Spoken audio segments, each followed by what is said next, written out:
Surgery से तो related जो है कि गायनी में हम लोग बच्चे दानी को, अंडे दानी को, ठीक है, और बाहर जेनिटल ट्रैक्ट को डील करते हैं।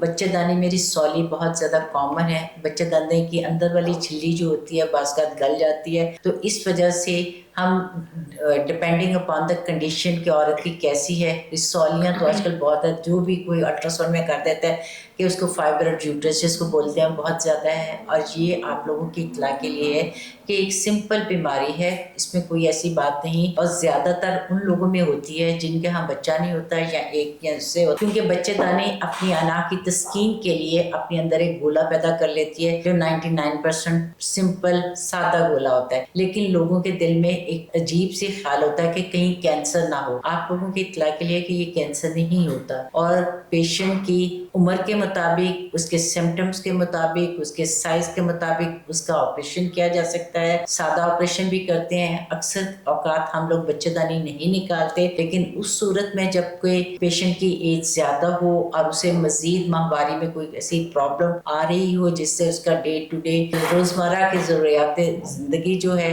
मुतासिर हो रही है, तो उस सूरत में हम उनके लिए बच्चेदानी के निकालने का भी इंतजाम करते हैं। अब एक बच्चेदानी का निकालने का सादा इंतजाम भी है, और आजकल जो जदीद तरीका है लेप्रोस्कोपिक सर्जरी, वो भी यहाँ अवेलेबल है, तो हम उनके लिए भी लोगों को एडवाइस कर सकते हैं। और ये अस्पताल जो है प्राइवेट हॉस्पिटल की निस्बत एक बहुत इकोनॉमिकल है, ठीक है। ये अब बात मैं आपको जरूर हाईलाइट करूंगी। सुबह के वक्त हमारे पास सारी कंसल्टेंट सुबह 9 बजे से लेके 1:30 बजे तक सारे कंसल्टेंट इधर मौजूद होते हैं। आउटडोर में सीनियर से लेके जूनियर तक होते हैं, और हम हर तरह के patients, private patient, general patients, panel के पेशेंट्स, हेल्थ कार्ड के पेशेंट्स, हम उनको प्रॉपर तरीके से देखते हैं। हमारे जो मेडिकल ऑफिसर्स और ये एसआर्स हैं वो उनकी हिस्ट्री लेते हैं, और फिर वो जिसका डॉक्टर का दिन होता है, हम 3 प्रोफेसर्स हैं, हमारे दिन डिवाइडेड होते हैं। जिस दिन जो भी डॉक्टर का टाइम होता है, दिन होता है, वो उससे उसे कंसल्टेशन ले ले।